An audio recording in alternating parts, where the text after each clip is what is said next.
the liberty to save us a little bit of time. So I took the log and as you can see, I kind of turned it a little bit just to take the bark off and get it cleaned up here.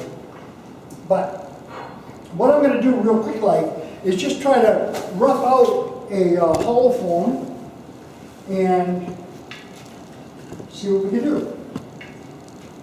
Oh, I don't have that here. Something I don't know. Here we go. Okay, nothing rocket science about that. Because this is a spindle tool selection, what tool should I use? Spindle roughing gun is the tool that would actually give you the better cut on this. And because I did this the other day, I'm just going to go down over that thing and just screw it up a little bit. So I'm just taking a light pass here just to trim that up. And I did have a little bit of the box right there. Okay? Now this is going to be the bottom of the vessel, and obviously then, understand the reason that this is top.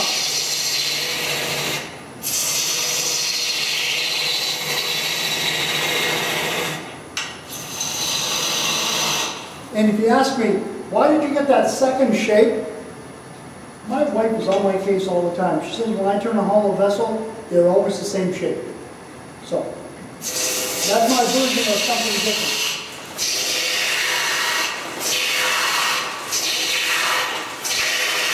So we just need to get rid of some of this food here.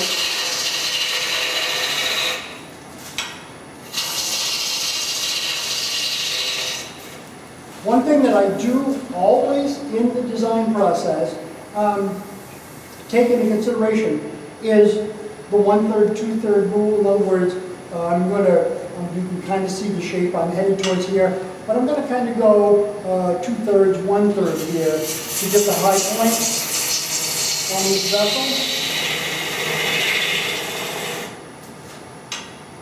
I was very fortunate that back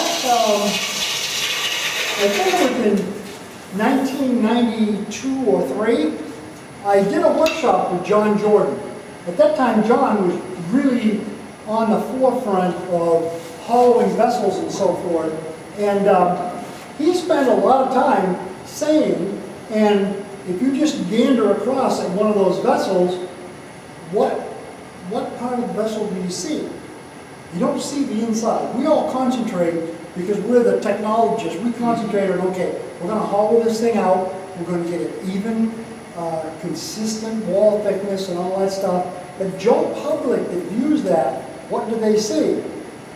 The outside. So we need to spend a lot of time and take our time when you turn one of these, working on that outside shape. So let's see if we can do that.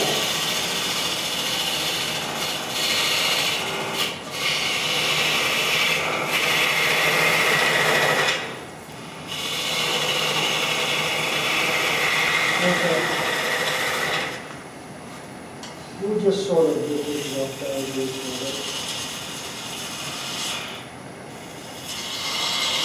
So we want to make a nice, even curve.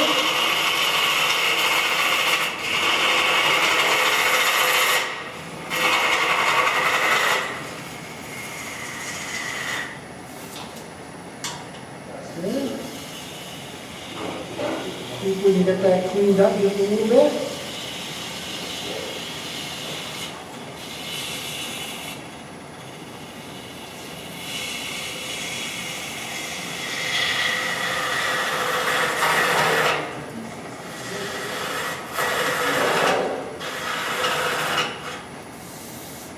Now, I'm going to leave this bottom a little stout because I need that for support, obviously.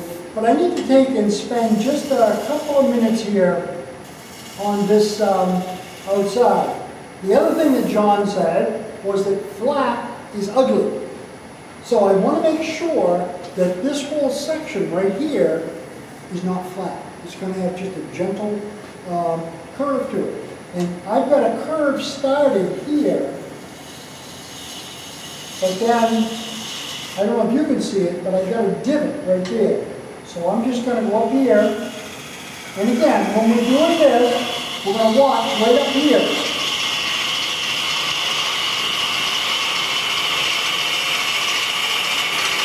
That's better. So keep your mouth closed.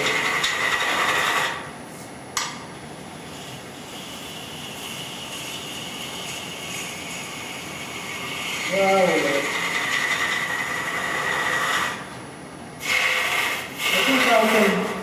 I'll take that in just a little bit more.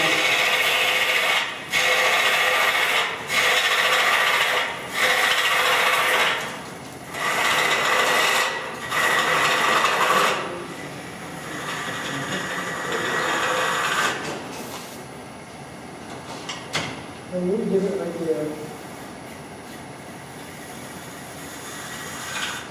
Now, what I would do at this point is I would probably hit that with like some 80 grit sandpaper. Because this is wet, it's not going to sand very nice, but it'll take all these little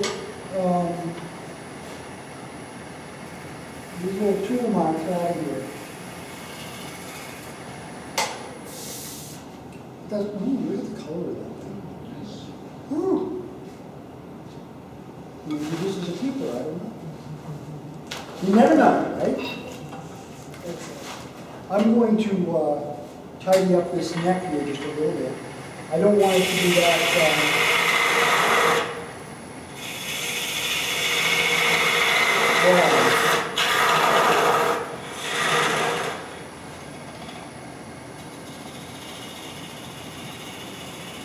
Just get this nice and even.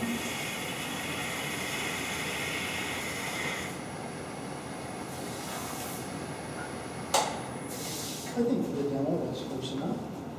Okay, we'll take it out and put it in the chop. Just pass that around real quick so people can see the color. That's spectacular. Mother Nature does fantastic things for us. Camera? That's not mine, it's on your bar.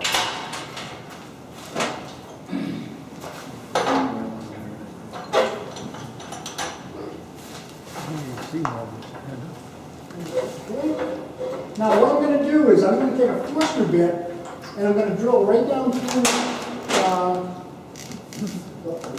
the middle to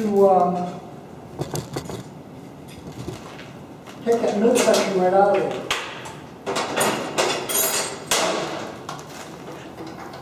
I'm going to put a drill chuck on the bottom. And I'm going to use a bit extension because I know I'm going to want to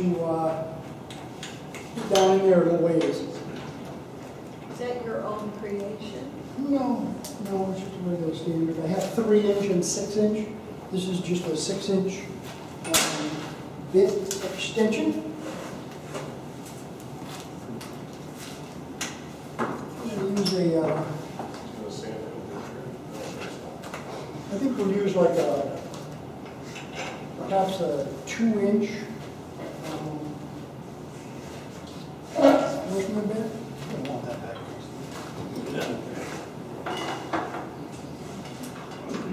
Maybe we should tip it up so we can see the screws here.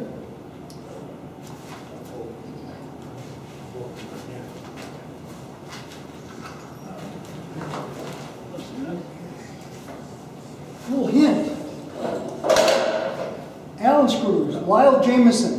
A lot of people know Lyle Jamieson. He invented the captured bar hollowing systems and so forth. One tip that I learned from him. His claim is that you should never ruin an Allen screw. The reason Allen screws get ruined, and I've done it myself, is because they get packed with sawdust. We don't take the time to clean them out. And so we put the Allen wrench in there and turn it and snap it we ruined the Allen wrench and eventually the Allen screw. His claim is if you take the time to clean those out, and I guess I didn't bring it with me, but I have a little long pin, and I just clean those out and roll them out, and I don't think I've ruined one since he told me that. So it works very, very nicely. I actually rediscovered that 2 weeks ago. Oh, I see. I see. Okay. Well, what do you think? What kind of wood is this? This is maple, soft maple. Yeah, it's gonna be a link. No. It was just a thought. Yeah. Is that one of the pieces you took home, or you just pulled that right off the pile? Right off the pile. Come see me, I've got 6 or 7. I think I took anything that was good. He had plans for that piece. I know. He's got his stuff stacked on end. Because I told him, I said, take it out behind the shed, stand it on end, and put a piece of plastic or tar paper over the top, and it'll spall because you got to put it on some loamy soil. But this is not loamy soil. This was just laying there. It spalled very, very nicely. I guess we had some frames. Now, when we use the force bit, we're going to slow down. I would say that this is one of the operations that really scares the daylights out of me. Because there's too many things here that can go wrong. This can slip, and this can come out of the number 2 more paper. So I always hold on to it. Whoop. What did I forget to do? You all know. How deep am I going to go with it? You're gonna go. I think you had that all calculated. No. I'm going to go right to the middle of this blue tape. Going to go that way down through there. Nicely. You can tell that that's spalted wood. It keeps running away from the center. Where maps is faulted, If it gets real salty, this stuff here is just got the color.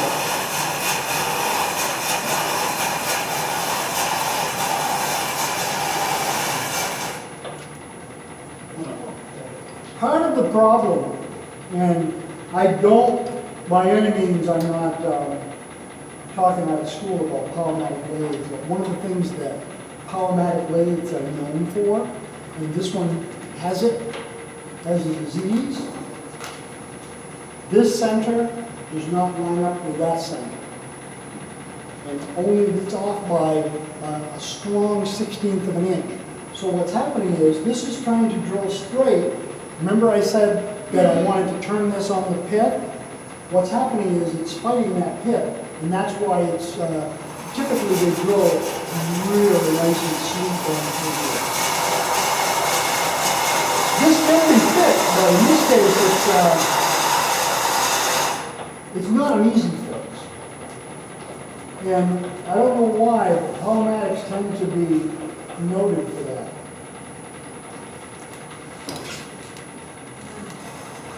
The 2 centers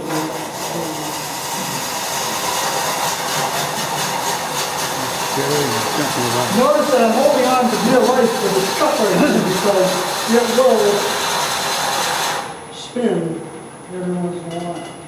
And we've got to clean those shavings out of there.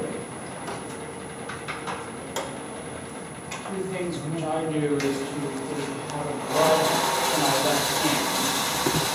And number 2, I use beeswax on the first bit so that it is lubricated and doesn't build up hot heat. That's a good idea. Usually in the wet wood, I found that most times the first bits, they stay pretty. In hardwood, they get harder and quicker. Okay, we're going to go halfway. Hopefully, we're down in the air about right there right now. But that just goes to show, like everything else, we can't really see what we're up against. Okay, that's it. No, not good. Good demo, huh? Yeah. Okay, I'll try to be good. All right, so now comes the task of hauling this puppy out. Set this off to the side, and we'll get set up here. I'm going to take this one off here. You want that house now? Yes, please. Thanking you.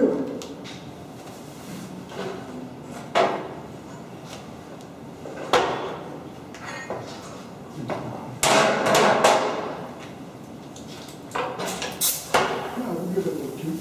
Thank you. Thank you, thank you, thank you. We'll just dry that out, but we won't let that go away too far.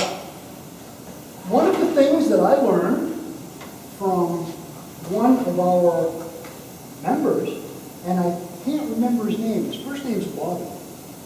Yeah, you came from Sullivan or Gilson, right? Yeah, he brought in an articulated arm hauling system that he had made. And one of the things in talking to him after it, and I can't remember his last name, he said, don't even try making one. By the time you buy the bearings and things that it takes to take the strain from this hauling, you might as well buy one. So I did. This is a Trent Bosch hauling system.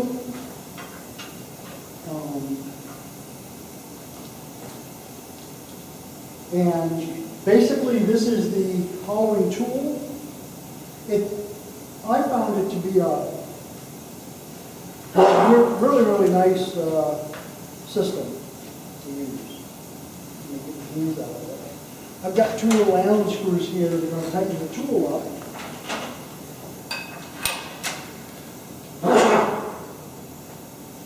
Oh, bless you.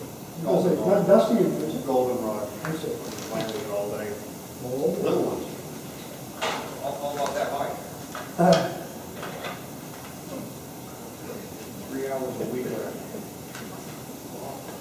Okay, so we're ready to roll and do the hauling. Now, if I were at home, I would take the time now because in putting the chuck on here, it's out of round by just a smidgen. So I should really go back over that and just clean that up. But for purposes of our demo here tonight, I'm not going to get that close. So now, this system here is the best, really, hauling system, and I've used a lot of them. Easiest to use. Now, like the Lyle Jameson system with the bar that goes across and the D-shaped handle here, they work good. They take all the torque out of the turning process, and that was a major help to us. But I always felt that I was standing kind of upright and not getting a feel for the object. This lets me get back to holding on to the tool, and I can maneuver this all the way around. And the secret to doing this hauling process is, remember, all the foot fibers are going this way. So whenever I turn, instead of going into the foot fibers, I'm going to be doing this type of action so that I come in from the side. So once I get a little divot made there,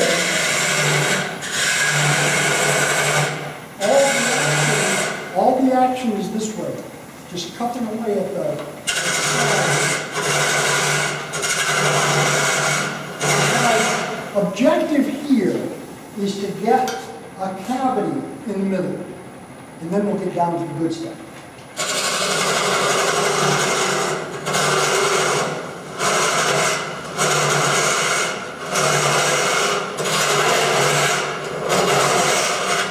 As you can guess, this is where it got its name, blind turning, because I truly can't tell where I am.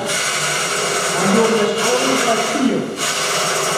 And again, as I said, my objective is just to work out cavity. in here.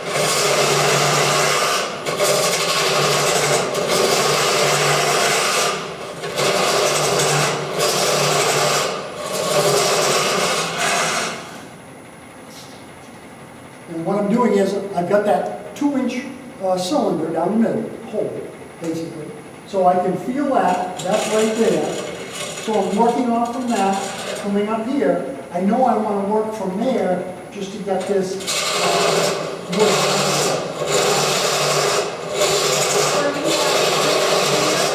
Are you like here, Um, going in, or here? Yeah, I'm about right in here now. Okay. Because I still have a lot of that 2-inch. Now, we have to stop every now and again, and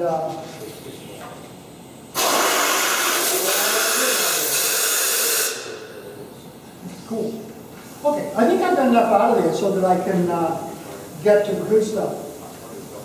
So your cutting is always from the narrow section to the wide section so that you are not going into end grain. Right, I want to just prevent going to end grain as much as I possibly can.